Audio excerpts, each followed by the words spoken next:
14th source for all geeky and nerdy news and discussion, which means that you're listening to a podcast. For all intents and purposes. I'm D. Bethel. And I'm Andrew Asplund. And we are your two overeducated, codependent nerd hosts, bringing you the things that we like to talk about, but filtered through inquisitive, critical lenses. In the episode for Friday, December 22nd, 2023. And oh my gosh, I'm back. Yes, I'm back. He's back. I was out. On assignment, as we like to say. On assignment to take care of my parents.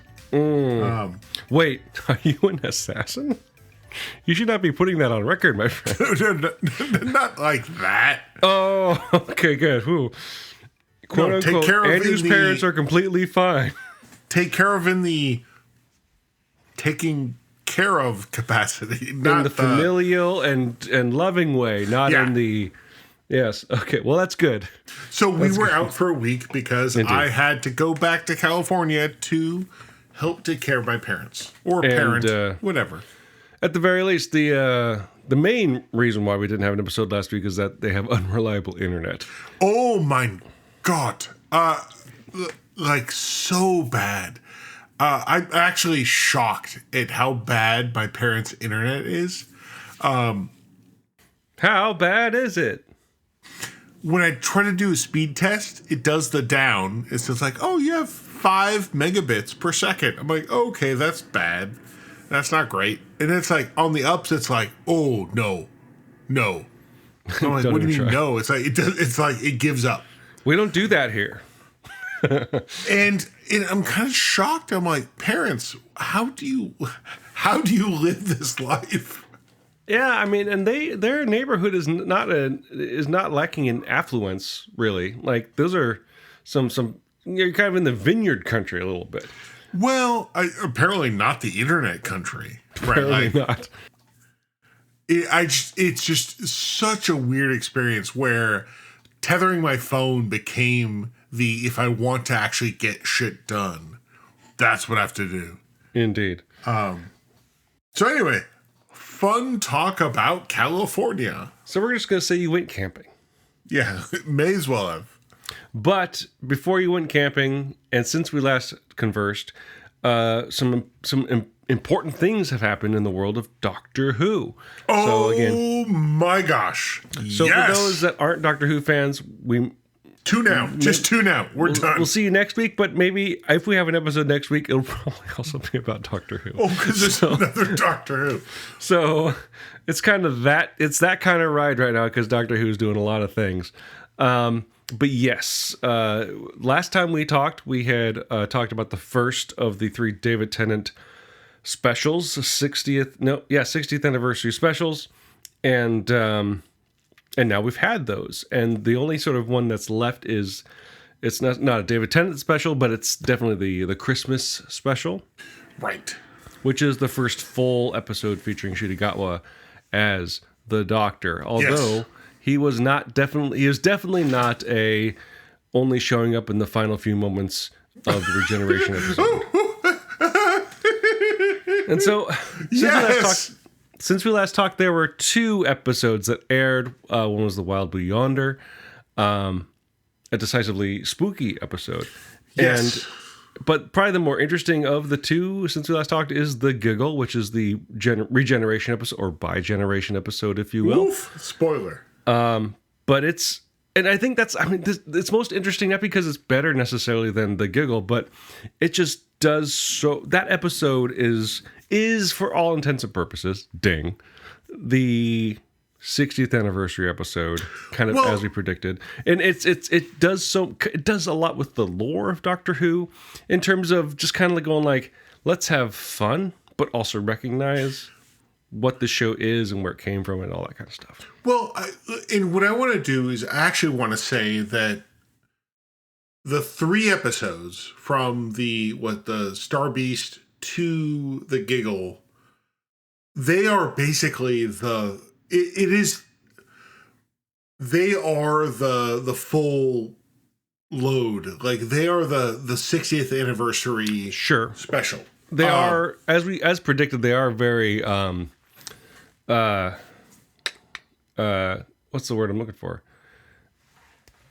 Well, they're connected, right? It's kind of like one story to an extent. It is, but not in the way that like it's not a big serial like, oh my gosh, you have to watch each one, but like they do really.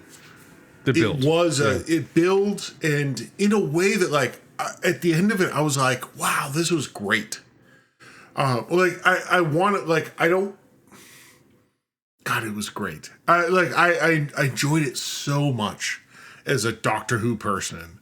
The idea of just having these three stories that felt independent, and they kind of were. Like each one, you could watch any one on its own. Well, at least the first two. You probably watch any of the three, the first two, and feel like, oh, that was a Doctor Who episode, right? But as a threesome, they really delivered like a story that both captured to me the 60th anniversary, like captured like, why is it you brought David Tennant back? Why is it you brought, these things back? You went into the lore, but also looked forward. Sorry, I'm having a moment where I'm like, woo, I'm so excited about it. Like, yeah, I mean, and we joked about it being the Donna apology tour. It's apparently the redhead companion apology tour. Well, not to get ahead of ourselves. Yeah, I mean, but it was this yes, but it was the Donna apology tour. Like it was, but in a way that like didn't feel. Oh, yes. Anyway, sorry. So let's talk about these shows. We already talked about the Star Beast, Wild Blue Yonder, which was the second episode. Also, by the way, an episode that only features two actors. Yeah. You don't really realize that until the end. And incredible effects work, both in the CG variety and in the practical variety. But also incredible, like, acting, you know. Yeah, it's definitely in the line of some sort of bottle episodes that RTD has done in the past. I was most reminded of Midnight, where it's just kind of like, let's just investigate the human condition or alien condition, as it were. Whereas I thought of the Moffat episode, the one that only had Peter Capaldi. Heaven Sent or Hell Bent, one of those two. Yeah, one of the two. When he's punching the wall, yeah. Yeah, like the idea of writing an episode that will only feature these two actors, but give them enough room to make that an episode. And they did. Like, oh mein Gott. David Tennant and Catherine Tate, they prove that they can do the thing they've always done, but also do other stuff. Right. They can be the villain of the episode and the hero. Right. You know, they can. Yeah. Yeah. For those that don't know, one, watch the episodes. They're fun. But two, they're on Disney Plus as well. Very accessible. But also, David Tennant and Catherine. David Tennant and Catherine Tate. They play themselves. They play their characters, but they also play the villains, because the villain is can take on the form of creatures they've come in contact with. Right? Yeah. Although they're not very good at it. To horrifying effect. Right. If you could try to explain the nature of the ostensible villain of that episode, because it's really interesting especially playing with science fiction. Well, because the whole premise is they're at the edge of the universe. Mm-hmm. The edge. Like, and even they set up the, like, what do you mean the edge? Like, oh, no, you don't realize there's an edge to your universe. Neil deGrasse Tyson is shaking his head. But it's the idea that, and there are things that live on that edge. Like, things that don't, like, they're not things that live in the normal universe.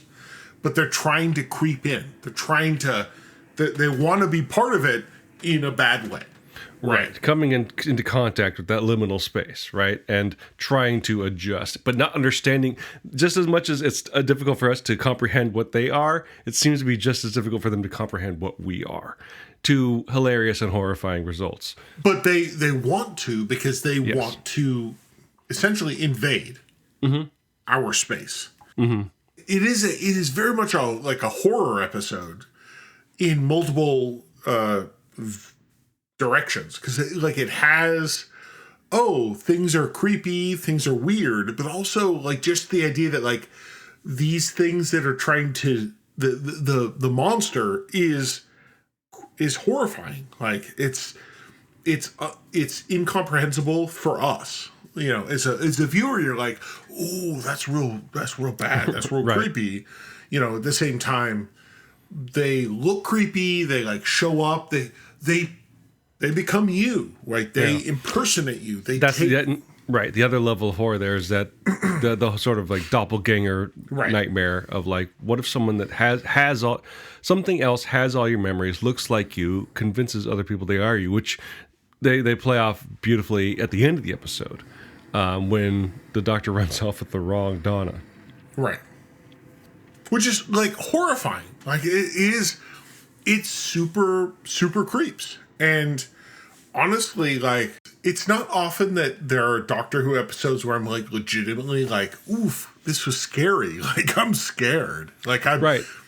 And this was one of them. Like, I'm going to say, this was one where I actually was uncomfortable at times, like in a fun way. Sure.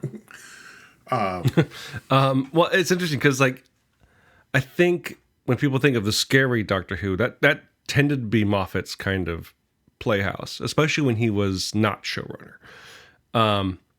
This is definitely, in a way, I'm not saying in a competitive or I know your love for Moffat. I'm a huge fan. But no, he's really good.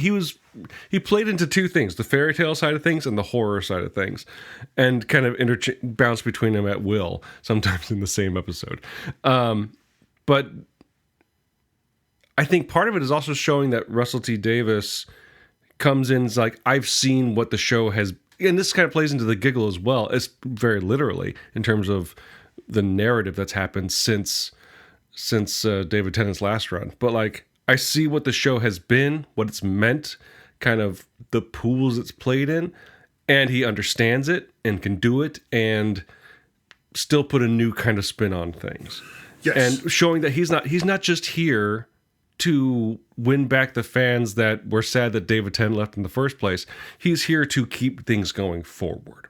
That he's here for a reason, not just nostalgia, if at all. Right? And I think that's, if anything, kind of, if we want to sort of do like the meta narrative here, these three episodes are RTD's argument for like why he's back, and it's not just fan service. Yes. And I think the Blue Yonder makes a really good case for that, as well as the Giggle. Yeah. So before we get to the Giggle, I want to yes, very much so. There's a moment where the Doctor, thinking he's speaking to Donna, but this is a scene that stuck out to me too. Yeah, speaking to the poops, and there's the whole discussion about the trials that the Doctor have faced since they were with Donna. Like the idea that the flux, like the all the terrible things that have happened, that literally civilizations have been destroyed, and that the Doctor isn't who they thought they were. And watching that was like, wow, it's cool because it fits, but it also acknowledges what someone else did. Not, RTD did not write that. He saw like, oh, this is what I've been given. Exactly. I'm going to go with it and make it relevant. And I'm going to say this, it sounds weird, make it hurt. Yeah, no, that's interesting. Yeah, you bring up a good point, because I think part of that, what some fans were kind of maybe expecting or hoping were for Russell T Davies to come back in and do like what they did with those recent Halloween movies, where they brought back Jamie Lee Curtis, and basically the movie's a sequel to the second Halloween movie and ignores everything that came after Halloween 2, right? And go like, nope, we're just picking up where we left off. I'm sure there are a lot of fans that wanted that. I didn't. I'm sure you didn't. But it also does the sort of Infinity War Endgame thing where it pulled in a story that you thought maybe wasn't going to be built upon, that wasn't going to be kind of have relevance added to it. Flux in this case. It reminds me of kind of what they did with those Infinity War and Endgame with like the second Thor movie. Right? We're like, oh, this one matters? Okay. That's good. Yeah. Right? And because Flux is kind of a disaster. For a lot of reasons, a lot of which were out of Chris Chibnall's control, right? COVID and all that fun stuff. And BBC budgetary limitations and all that weird stuff. But he was able to do what a good writer does, which is like, one, I'm sure he talked to Chibnall and at the very least understood what he was trying to do and saw what was actually done. So he knew what context the viewers had. But also to then pull from that meaning and actually give it value in the continuity. And aside from just being like, oh, that was season, half season, whatever, right? That they and made it super relevant to not only this story, but kind of, Doctor Who as a show. It was really thoughtful and really cool and really well done. It was just me echoing what you just said. Yeah. But that scene was really powerful, to me as well, because the acting was really strong. And yeah, like you said, it also played into kind of the Donna Noble apology tour of, when the Dr. Donna was kind of reactivated, she kind of all of a sudden remembered everything that happened to the Doctor since she last saw him as well. And it's kind of horrifying for her. Right?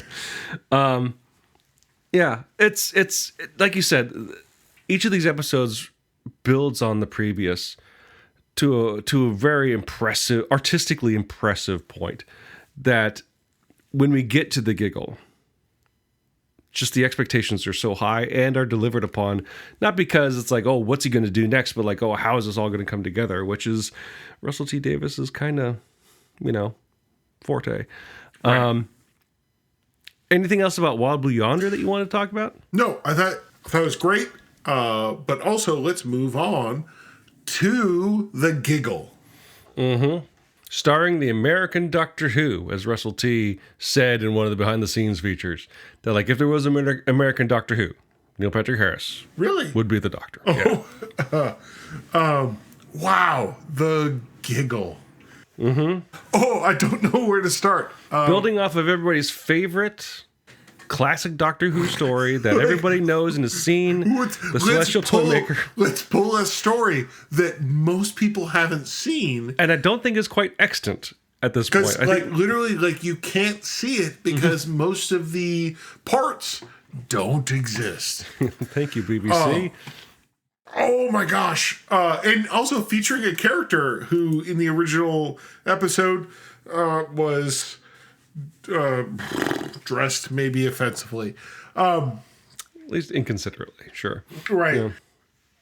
I know that Big Finish has tried to expand the character of the Celestial Toymaker. Yep. I know the novels have also done, it's one of those things when you look up the character, you're like, oof, there's a lot of story here. He might be something much more than.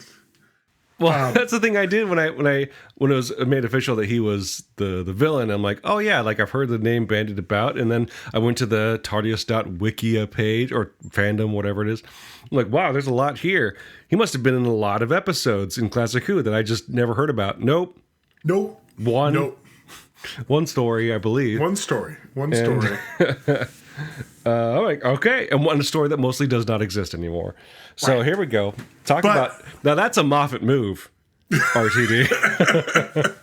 But what I would say is, here we have a story where it was enough. right? Like they gave us what we needed to know. Right. It wasn't important. That story was not important Right. to the story. Yeah. But they also gave us enough to know, like, this is the energy of the character, right? Like, it is this thing that exists outside of space. Exactly. Kind of building off the Wild Blue Yonder idea a little bit. Right. Like, in fact, that's how they sell it. Like, that's how he comes back in. It's outside of our universe, right? This is something that doesn't play by our rules. And just to have, like, I will give Neil Patrick Harris credit.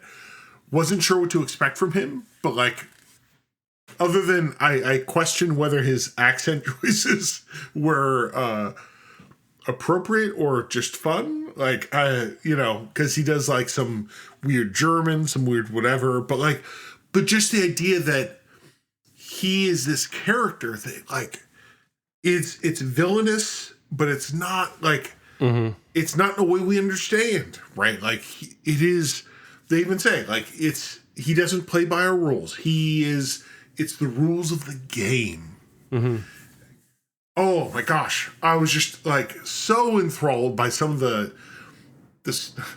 stupid shit they did. Like, it was fun. It was fun, but also, like, ooh, it's very Doctor Who. Right. The most fateful and existential game of catch you'll ever see in your life. Right? Like, suddenly you turn catch into something I was like, this is very eventful. Like, I had big thoughts. I was like, oh, it didn't go the way I thought. That's good. Another, not to go behind the scenes again, but filming that scene, most of the time they're just doing in-camera trickery where they're not actually catching the ball. They already had it in their hand, because it turns out none of the actors who are actors are not very athletically inclined in terms of, like, being able to catch trick shots very well. And so they're like, okay, let's figure this out. But Ncuti Gatwa did do, spoiler alert, a one-handed cartwheel on command, and impressed everybody. Because he's great. Well, and it's easier to do, I'm guessing, with no pants on. with no trousers, I believe. That's true. He was wearing pants, if you want to go with the British parlance. Right. So yeah, this is also the regeneration episode where we get the introduction to Ncuti Gatwa's doctor. And but basically what we're saying is there's a lot going on. I feel like we're kind of bouncing all over the place here. Let's wrap it up by, not wrap it up. Let's go into it by talking about how it is that conclusion to those first two episodes. How does it, for you, how do you feel, how well do you feel, and what ways were you most impressed with how it kind of brought stuff together? Because it did. As we posited in the last episode, they're like, oh, these three episodes are a triptych. They're building into the next. What did you kind of expect? What did you get out of it, and how well do you think it kind of, I mean, we liked it, but what did you like most about how it kind of played out? Well, I liked all of it. Okay. But in terms of, what we talked about, like, this is the apology tour, this is the whatever, like, yeah, I guess what? Russell T Davies created another instance of David Tennant as the Doctor, right? Like, with the bi-generation, we now have two doctors. We have Ncuti Gatwa and David Tennant, but also, like, he did that before. Like, yeah, I know. It's like, wow, man, like, RTD, like, is that your thing? You're just like, hey, man, in a pinch, I just make the actor twice. Do you think I think I might have read this too, so this is not my original idea. Do you think Freema Agyeman was like watching this is like, so Martha's the only one that doesn't get a David Tennant to keep? I mean, yeah, apparently. poor Martha, man. She just gets Mickey. But, like, just the idea of creating, like, because, when the Doctor regenerated into David Tennant, right, Yeah. or into the 14th? Yes, yes. We didn't necessarily know what was going on. And now we see, like, oh, they've dealt with stuff, but also they're now separate. Like they're now like there are two doctors. And actually, like, there's something fun about that. Like, I actually like that a lot because, jokes aside, just giving not only Donna, although they did focus on Donna and her family, but like giving Donna, I would say that Mel being there, like the idea of the people that have traveled with a doctor having a doctor to take home. Right. So we should say Mel Smith, right? No. Mel Melanie Griffith. Bush. No. Oh, yes, Mel Bush. A companion of the sixth and seventh Doctors. Yeah. And seventh. Returns in this, in the Giggle. A companion well known for being kind of getting the short shrift in terms of just any kind of development, which is kind of true for most classic series companions. But I think you've brought up the point, like she was specifically hired because she could scream in key or in tune with the opening screech of the opening theme song. Right? That's what I've heard. That's what you've heard. That's what people say. And she could. I don't doubt it. In this one, she actually gets to sing. But but the thing is, like her character, as established, I think in her origins, like she's like this genius computer programmer. Can you tell me, having watched how many episodes of the Sixth Doctor and Seventh Doctor was she in front of a computer programming, Andrew? Like 0. Oh, and yet now, probably almost 40 years later, we got her in front of a computer, right? And being and doing the thing badass, that's being her skill, yeah, and again, and also a redheaded companion getting her due, thankfully. Actually, speaking of that, kind of going back to what you were talking about before, again, I feel like we're kind of all over the place because we're so excited about what's going on here. But like, not only is it the redheaded companion apology tour, not only is it the Donna Noble apology tour, I kind of feel like the Giggle especially kind of opened up the idea that this is the Doctor Who apology tour, in that Russell T has seen everything that's happened since what he did, and I would say sees what he did, obviously by seeing kind of how he's dealing with how we left Donna Noble, and going like, you know what, the Doctor has gone through a lot of dark shit and hasn't really been able to deal with it, and kind of interpreting, well, like, why did David Tennant come back?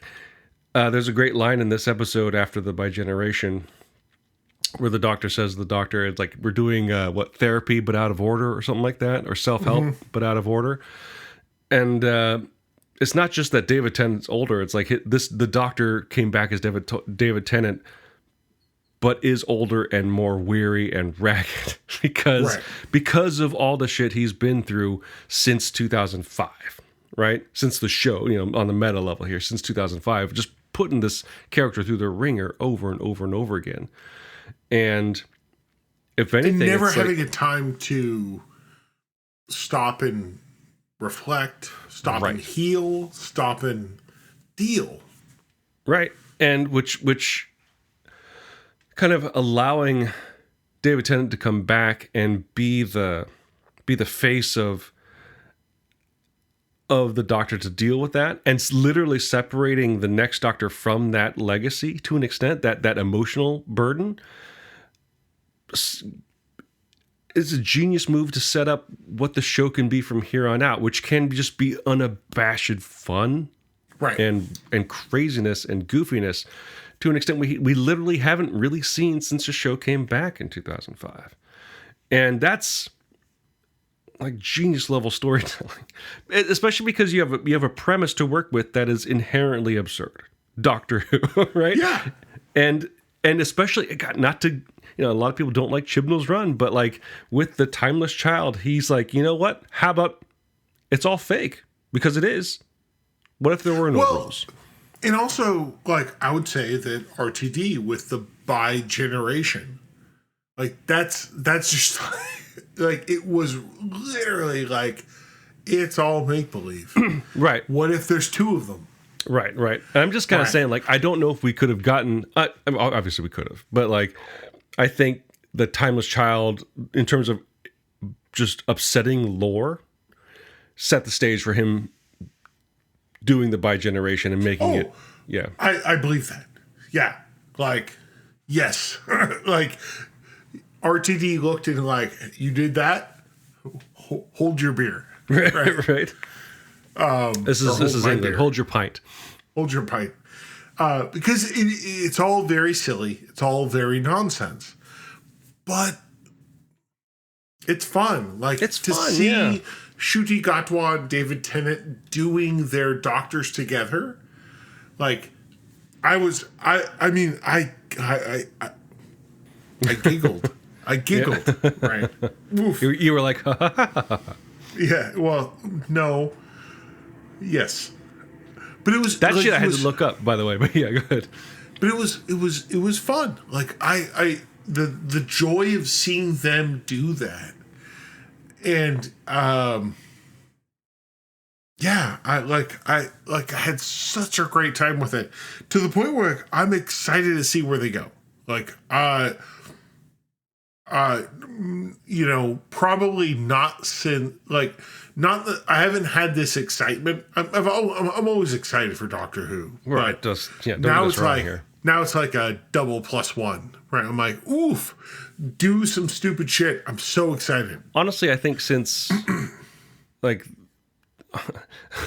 obviously in hindsight our feelings are tempered, but like since in the lead up to series 5, with Moffat taking over, it's the first new showrunner since the series came back. It's a young Doctor, and Moffat has written some of arguably the best episodes of the show since it came back. We're like, this could be anything. And of course, with hindsight, things are, you know, like I said, tempered. But I mean, dude, then the 11th Hour came out. Like, holy shit, this is incredible.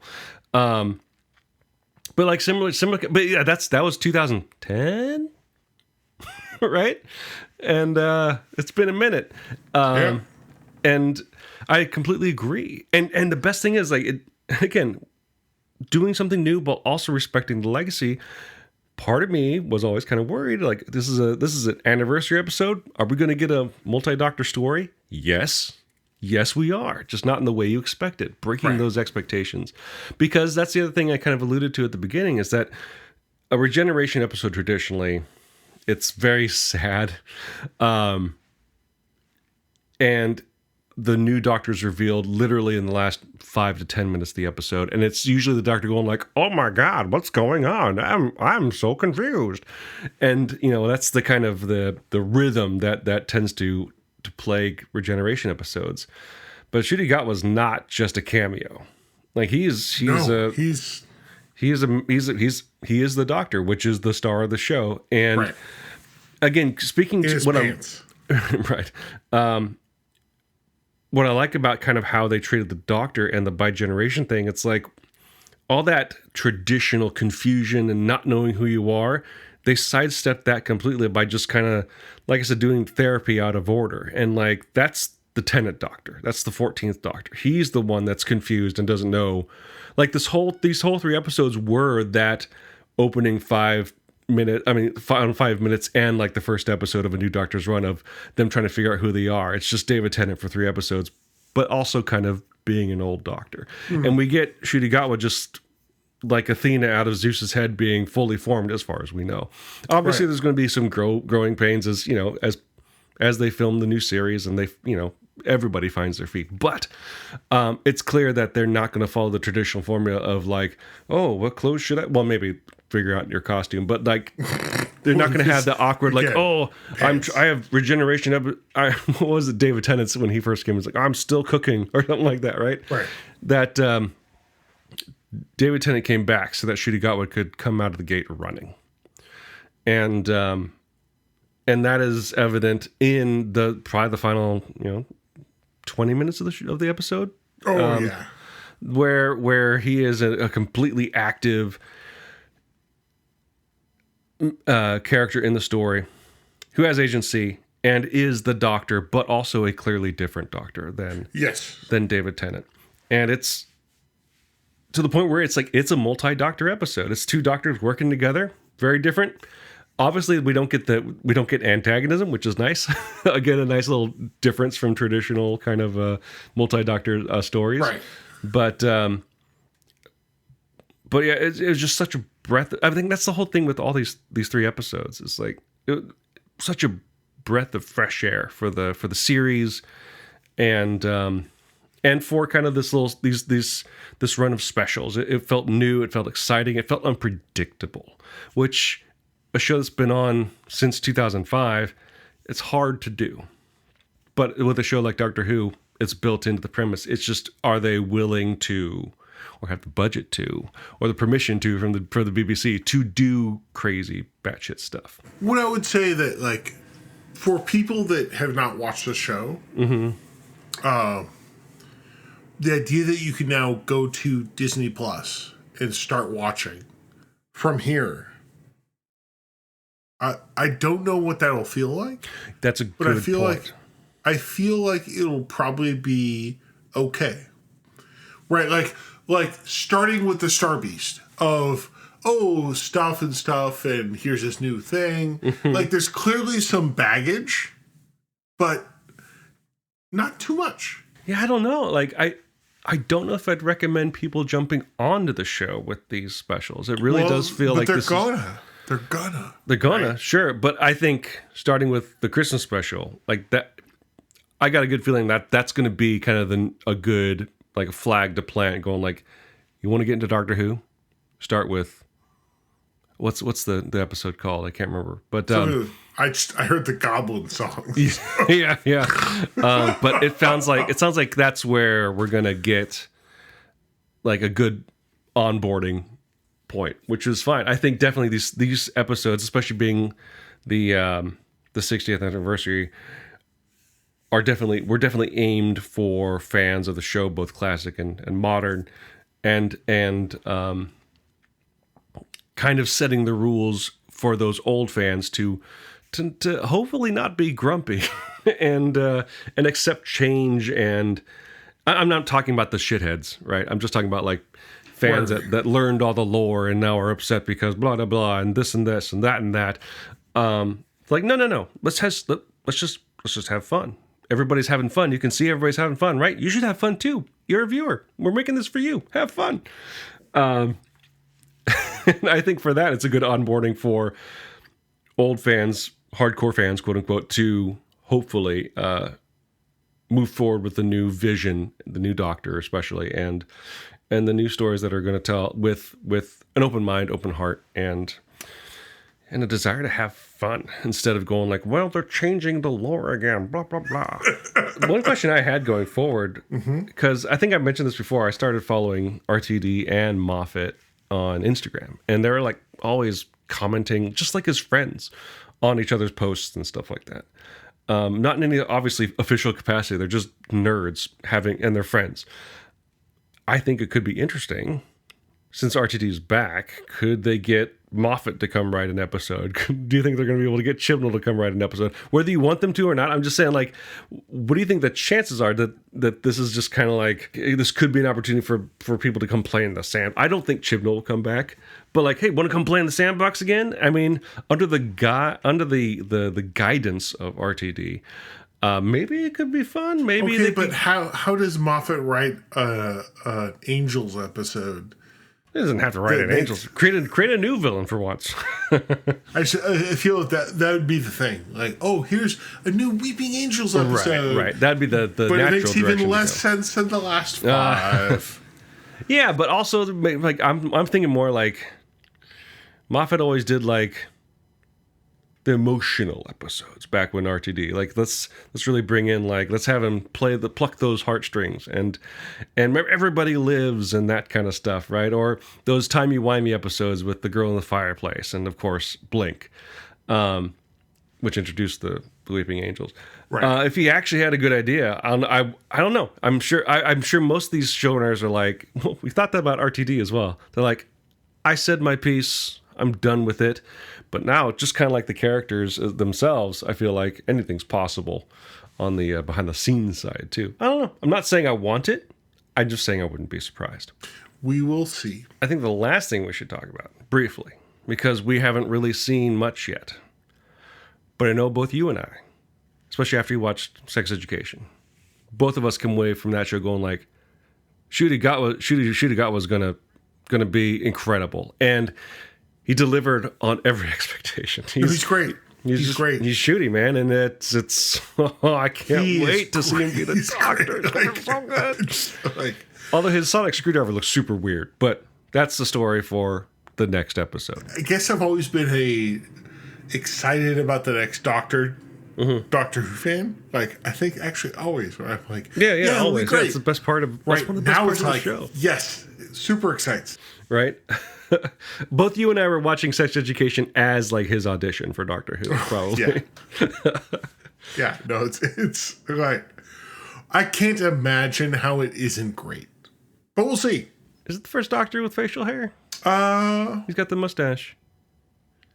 I know, like, the second Doctor, like, put on fake mustaches and stuff. But I think it is. Look at that. Yeah. Good. Yeah, it's like a permanent fixture. See? Yeah. The show is progressive.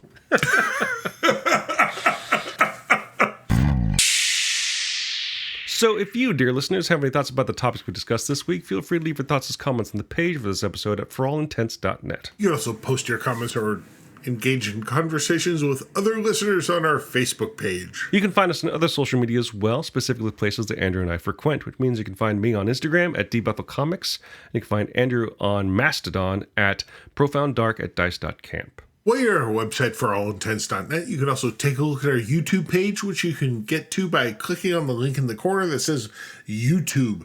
There you'll find our YouTube page.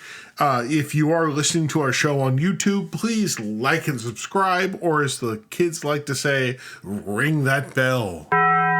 We use 2 tracks of music for our show. One is called Disco Medusae, the other is called District 4, both written and performed by Kevin McLeod of the Clan McLeod, immortal swordsman, graph paper enthusiast, and musician extraordinaire. You can find his music at incompetech.filmmusic.io, and that's all licensed under the Creative Commons 4.0 Attribution License. If you like the show and like to help us out, the best way to do so would be to subscribe to the show using whichever podcasting service you happen to use.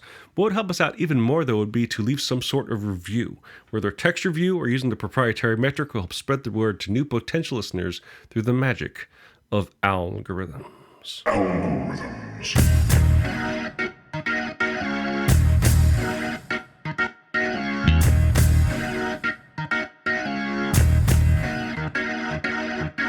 Well, I'm really glad we talked about joyful storytelling, Andrew, because, as you know, and as the listeners know, I'm working my way through Star Trek. I'm working through DS9 and Voyager right now, and oh, good. Before recording, I had the pleasure in quotes, not pleasure quotes, but pleasure in quotes. I had the pleasure of watching the DS9 two-parter Past Tense, and I did not know that back in 90, what was this, 5, 6, 7, somewhere around there, they're making modern documentaries. Right. Dude. Like, again, if you know, you know. And if you don't know, you should get a free trial to Paramount Plus and watch the two-parter Past Tense. They say that science fiction can be cautionary tales, that it can have... that good science fiction has continued cultural relevance. Well, dude, it sounds like people in the 90s are like, what if we had some commentary about, modern American, what kind of where American politics seems to be pointing, without realizing that it was their episodes were pointing to reality. Right. And oops. It's tough. It's tough because it feels like that episode is actually not science fiction. It's just reality. Yeah. I mean, and the thing I'm feeling pretty confident about this point is, like, if after experiencing that, if surviving Past Tense parts 1 and 2 doesn't get Cisco to shave his head and grow a goatee, I don't know what will. Well, hold on to your butts. So until you shave your head and grow facial hair, dear listeners, I'm D. Bethel. And I'm Andrew Asplund. And for all intents and purposes, that was a podcast.